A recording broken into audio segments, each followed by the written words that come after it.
श्री भगवान इंद्रियों को स्वतंत्र छोड़ने पे नहीं मिलते।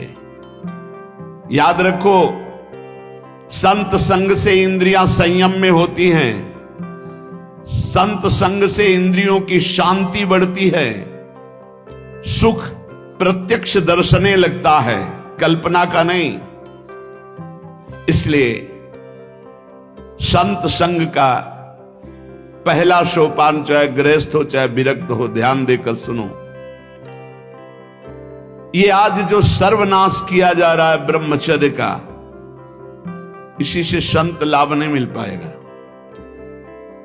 चाहे गृहस्थ हो, संतानोत्पत्ति के लिए धर्म पूर्वक अपनी पत्नी से सहवास करने की शास्त्र आज्ञा करता है। ब्रह्मचर्य सेवन से अमोघ लाभ प्राप्त होता है। पहला, ब्रह्मचर्य सेवन से लाभ, संत संग का पहला लक्षण है आचरण की पवित्रता। आचरण की पवित्रता, इंद्रियों की शांति। इंद्रियों की शांति अर्थात ब्रह्मचर्य, प्रत्येक इंद्रिय का ब्रह्मचर्य। ब्रह्मचर्य से तत्काल प्रभाव बढ़ता है। क्या? स्मरण शक्ति। बहुत ध्यान देने की बात है। अगर आपको भगवत स्मृति में डूबना है तो आपको ब्रह्मचर्य का पोषण करना पड़ेगा, चाहे जो हो। इसके बिना स्मरण शक्ति आपकी काम नहीं करेगी।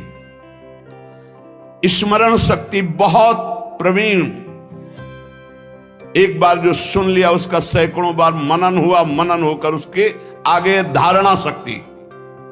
जो ब्रह्मचारी नहीं, स्मरण शक्ति नहीं होगी, धारण करने की शक्ति नहीं होगी, खोखला जीवन हो जाता है। स्मरण शक्ति, धारणा शक्ति और संकल्प शक्ति।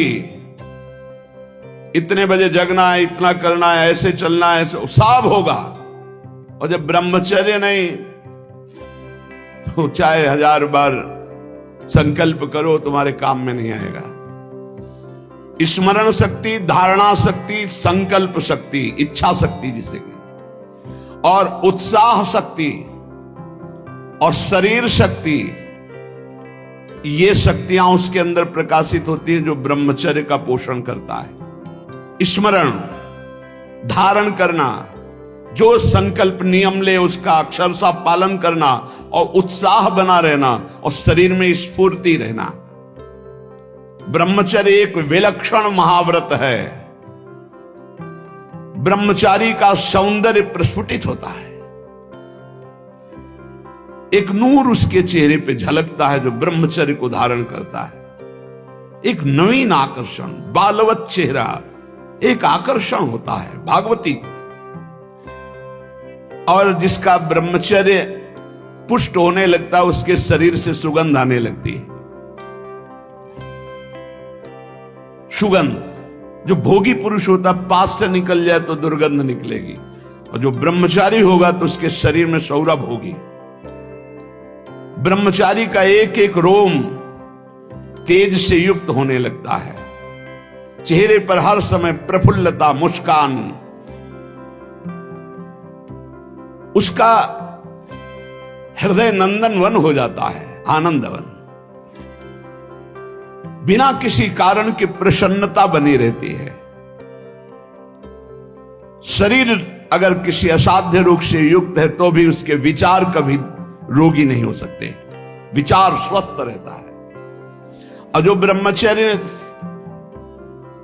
नष्ट करता है, स्मरण शक्ति नष्ट, धारणा शक्ति नष्ट, इच्छा शक्ति नष्ट, उत्साह नष्ट, शरीर शक्ति नष्ट, सिकुड़ा हुआ मुंह, खिन्न मुंह, देखने से ही लगेगा पता नहीं कितना बोझा लादे हुए बैठा है दिमाग में। पथ्यास्यायी व्यायामी स्त्रीस्तु जितात्मा नरो न रोगी स्यात्। रोगी कौन नहीं है? बोले जो सदैव पथ्य का भोजन करता है और मित भोजन, हित और मित, शरीर के अनुकूल, साधना के अनुकूल, और थोड़ा भोजन करता है, पथ्यास्यायी। दूसरा व्यायामी, रोज सत्संग में घुमा घुमा करके, चाहे आप 15-20 मिनट ही करें, व्यायाम करें। 2-3 किलोमीटर आप दौड़ो, चलो बाहर दौड़ने के लिए, नहीं तो ऐसे यंत्र चल गए, ट्रेडमिल, ऐसे यंत्र चले हैं, उसी में दौड़ लो। नहीं ट्रेडमिल तो दौड़ लगाओ। शरीर को एक बार पसीना पसीना करो, थोड़ी सी बैठक, थोड़ी सी डन, थोड़ा व्यायाम करो। ये साधना के लिए, भगवत प्राप्ति के लिए कह रहे हैं, कोई कुश्ती लड़ने के लिए नहीं कह रहे। ये जरूरी है। पथ्यास्यायी, पथ्य का भोजन, मित भोजन करने वाला, और व्यायामी। और स्त्रीषु जितात्मा, स्त्री शरीर है तो पुरुष की तरफ नहीं, पुरुष शरीर तो स्त्री की तरफ नहीं। जितात्मा, आकर्षित ना होना। नरो न रोगी स्यात्, उसे रोगी नहीं कहते, भले वह साध्य रोग से ग्रसित हो। और अगर ये नहीं है तो वो रोगी ही है। आज नहीं तो कल पता चल जाएगा कि वो रोगी है। साधना करने वालों के लिए इंद्रियों को पावन करना, इंद्रियों को संयम में रखना बहुत आवश्यक है। मन के गुलाम, इंद्रियों के गुलाम, स्वेच्छाचारी भोगों की दुर्दशा में पड़ा हुआ मनुष्य है आज। असंयमी मनुष्य का मन और मस्तिष्क, ध्यान से सुन लीजिए, असंयमी जो अपनी इंद्रियों मन को मनमानी लगाए हुए है, उसका मन और मस्तिष्क और हृदय सड़ा देते हैं, जीवन को सड़ा देते हैं। मन और इंद्रियों को संयम में रखकर भगवत चरणारविंद से नहीं जोड़ोगे, सड़ा देंगे तुम्हें। तुम्हारे अंदर ही इतनी सोच गलत कर देंगे, जलोगे। जो ब्रह्मचर्यहीन है, मनमानी आचरण करता है, ध्यान से सुनो। पहला लक्षण अशांत, दूसरा कहीं मन न लगना, अस्थिर चित्त, तीसरा अस्वस्थ, चौथा मलिन स्वभाव, हीन स्वभाव। किसी भी कार्य को कह दो सबसे पहले ना, उत्साहहीन, हर कार्य के लिए बोझा मानना, ना कर देना, सदा के लिए भय का डेरा पड़ जाना अंदर। ये देखो शास्त्र है, ये महापुरुषों के द्वारा लिखा हुआ, जिन्होंने अनुभव किया सबके मनों में अपने मन को मिलाकर। इंद्रियों का जो असंयम है वो हर तरह से मनुष्य को नष्ट कर देता है। लोग अंदर का सुधार नहीं करते। जहां जहां असंयम है वहां वहां अशांति है, दुख है, बेविचार है, संयम विहीन जीवन, शुष्क उदासहीन पशुवत जीवन है। पूर्ण ब्रह्मचर्य देश का, समाज का, आत्मा का, सबका परम लाभ, अपना परम लाभ।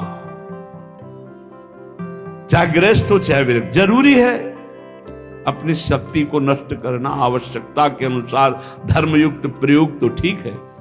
हम तो प्रणाम करते हैं उन गृहस्थों को जो गृहस्थ होते हुए ब्रह्मचर्य का नियम वृंदावन में लिए हुए और दूर दूर जगह देशों में रहते हैं और ब्रह्मचर्य का नियम लिए हुए। एक तो परिवार अमेरिका में है, आए हुए हैं कुछ समय से, भी हम वृंदावन में सत्संग में भी होंगे। सब सुविधा, अमेरिका जैसे देश में रहने सब सुविधाएं, और बड़े ही सरल सात्विक वृत्ति से, और हितधाम में कसम खाई थी ब्रह्मचर्य की, कि हम दोनों मिलकर के कसम खाते हैं कि आज के बाद ब्रह्मचर्य रहेंगे। कैसा जीवन! अपने तो कितने ऐसे परिवार हैं, हम तो उनको प्रणाम करते हैं जो एक साथ पति पत्नी रहकर संयम पूर्वक जीवन व्यतीत कर रहे हैं। बलिहारी भगवान की असीम कृपा है, जिसके संग का डर बना रहता उसी संग में रहकर दोनों निकल गए। कितनी बड़ी हेतु की कृपा! ये है आश्चर्य, ये है आश्चर्य। रात दिन एक साथ रह रहे हैं, फिर भी कसम खा के ब्रह्मचर्य रहे हैं। कितनी अपार कृपा श्री जी की! कैसा मन कर देती है श्री जी, नहीं तो बहुत कठिन है, बहुत कठिन है। वही जानते हैं जो इस मार्ग में चलते हैं।